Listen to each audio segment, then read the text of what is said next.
الله عليكم ورحمة الله تعالى وبركاته. أصحابتنا غالية أكسو دوادا جنالك فيسبوك يوتيوب معلي صالح بيشكال كلنا هاي فيسبوك يوتيوب تيك توك انستغرام معلي صالح كمان أدي هذا علمنا يا سيدو ونفسنا يكون السلطان إن شاء الله بإذن الله الرحمن قفل بحالتنا مشكوش عافمات في عيني هاي انت حنون سنة جاي نروح عافيه إن شاء الله انت حنون هاي لازم نلاقي كمان إن شاء الله مرة kusoo dhawaada barnaamijkeennii falaqaynta isbuuclaha oo aan kusoo qaadan doono saddex qodob oo kala ah wareegga labaad ee isku aadka koobka General Daud oo la sameeyey 4 maalin ka hor oo loo sameeyey 16 kooxood 8 soo baxday iyo 8 fadhisay sidoo kale caawa waxaa la sameeyey saacad ka hor isku aadka Israa'iilka qaaradda Afrika ay koobka adduunka ee 2026 insha Allah qofkii Ilaahay gaarsiiyo dalkeena Soomaaliya oo galay gruupka G soo dhawaada marlabaad iyo ka badan marlabaad iyo saddexaad qodobadaas oo faahfaahsan aad ugu mahadcelinayaa ee aan ku horumarno koobka General Daud saan wada ogeen ama aan la soconay xiriirka Soomaalida ee kubadda cagta waxay sameeyeen isku aad oo loogu tartamayo koobka General Daud ayagoo qaababka loo ciyaarayo wax badan ka bedelay runtii aad iyo aad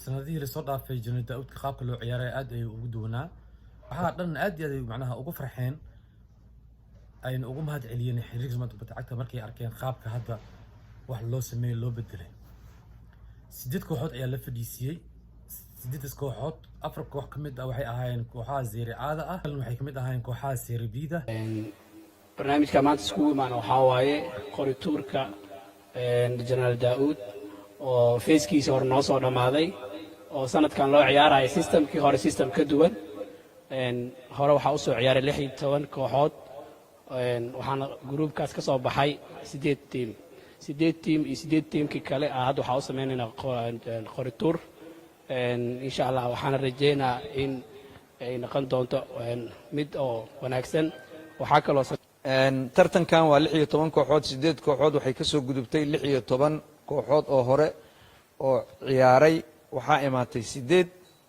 waxaa banaanka u fadhiday 8 kooxood waxaan rajeynayaa 8da kooxood ee fadhiday inaan wada naqaano 8dii imaatayna ay fadhido 8dii aan tartan ka qayb gelinna sanduuqba hortiina taala ama 3 dhalaa taala 3da dhalo waxaa ku jira 8dii kooxood oo aan ka qayb qaadanin tartanka iyo 8dii ka soo qayb qaadatay oo soo gudubtay iyo halkaasoo numbers uu ku jiro oo numberka ama halka ay kooxdu qaadato waxay cabiri doontaa kooxda kale labada isku aada booska ay leeyihiin iyo numberka ay leeyihiin maalinta ciyaarayaan waxay ku jirtaa halkaas waxayna dadkan ay ku jiraysaa ilaa fiinaalaha hadda kuwa kore gashid halkaas fiinaalaha hal xabba ka soo baxayso kuwa hoose daagashid hal kooxa fiinaale ka soo baxayso labada quarter finalada sidoo kale kuwa kore iyo kuwa hoose semi final ka kore iyo kan hoose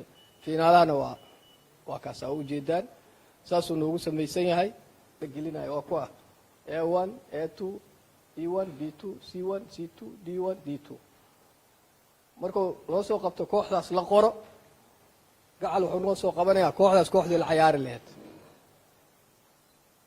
waa fahanteen malaynaya marka waa bilaabanaynaa bismillaahi raxmaani raxiim kooxda ugu horreeya inaan soo qabto muuqato ay u saaran tahay shaashadda ilaa finaalaas ay wada ciyaari doonaan qodobkeena labaad ee ah in la sameeyey isku aadka ama qorituurka 2026 Israa'iilka qaaraddeena Afrika runtii waxaa kasoo qayb galay madax aad iyo aad ugu horeeya madaxweynaha FIFA, madaxweynaha qaaradda Afrika iyo qaaradda Afrika madaxweyneyaalkooda oo ah qaybta isboortiga ama gudoomiyaalka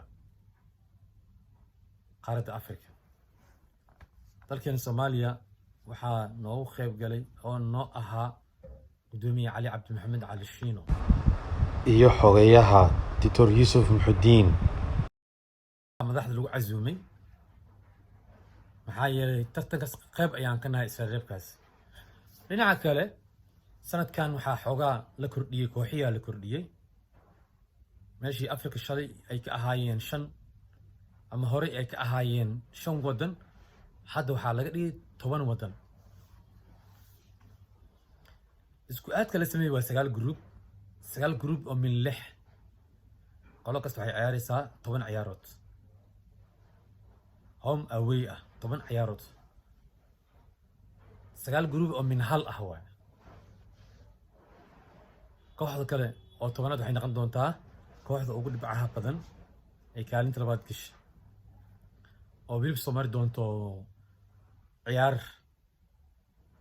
bugbax ah. 9 group oo A ilaa iyo E mid hal wadan laga rabaa. group kastana waa 6 wadan. 6daas wadan ayaa waxaa laga rabaa hal wadan kaalinta koowaad. gruubyada wadamada kaalinta labaad galeen ayaa waxaa lasii fiirinaa wadanka ugu fiicnaa, ugu ciyaaraha fiicnaa, uguna dhibcaha badnaa.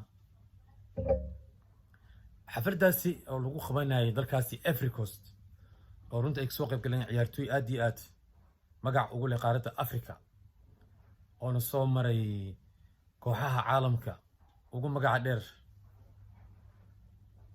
ayaa waxay ahaayeen dadkii markaas dhalada uu ku jiray. Most entertaining draw I've ever been part of.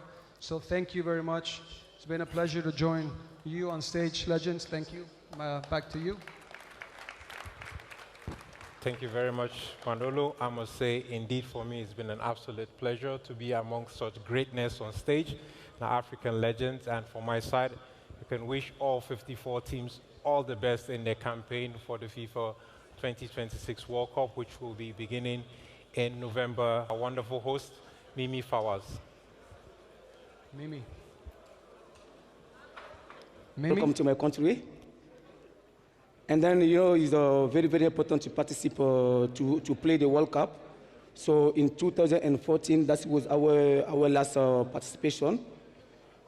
But I wish them the best. I wish that my country gonna go far for the next World Cup.